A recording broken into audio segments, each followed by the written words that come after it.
مرد اور عورت کی نماز کا فرق۔ عورتیں بھی اسی طرح نماز پڑھیں جیسے نماز پڑھنے کا طریقہ ہے، لیکن چند چیزوں میں مرد اور عورت کی نماز میں فرق ہے۔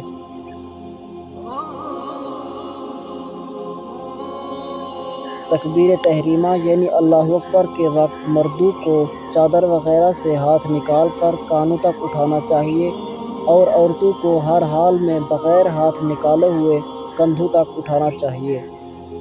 تکبیر تحریمہ کے بعد مردوں کو ناف کے نیچے ہاتھ باندھنا چاہیے اور عورتوں کو سینے پر۔ مردوں کو دائیں ہاتھ کی چھوٹی انگلی اور انگوٹھے کا حلقہ بنا کر بائیں ہاتھ کی کلائی کو پکڑنا اور باقی 3 انگلیوں کو بائیں کلائی پر بچھا دینا چاہیے، اور عورتوں کو داہنی ہتھیلی بائیں ہتھیلی کی پشت پر رکھنا چاہیے۔ مردوں کی طرح حلقہ بنا کر بائیں ہاتھ کو نہ پکڑنا چاہیے۔ مردوں کو رکوع میں اچھی طرح جھکنا چاہیے کہ سر اور پشت برابر ہو جائیں، اور عورتوں کو صرف اس قدر جھکنا چاہیے کہ جس سے ان کے ہاتھ گھٹنوں تک پہنچ جائیں۔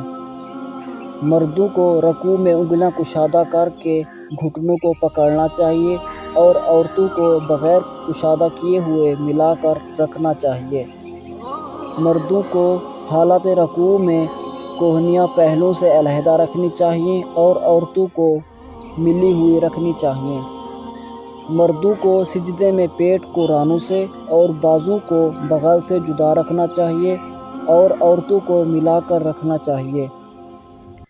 سجدے میں مردوں کی کوہنیاں زمین سے اٹھی ہوئی ہوں اور عورتوں کی کوہنیاں زمین پر بچھی ہوئی ہوں۔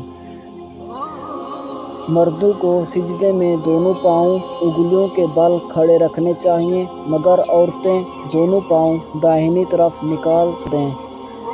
مردوں کو بیٹھنے کی حالت میں بائیں پاؤں پر بیٹھنا چاہیے اور داہنے پاؤں کو انگلیوں کے بل کھڑا رکھنا چاہیے، اور عورتوں کو دونوں پاؤں داہنے طرف نکال کر بیٹھنا چاہیے۔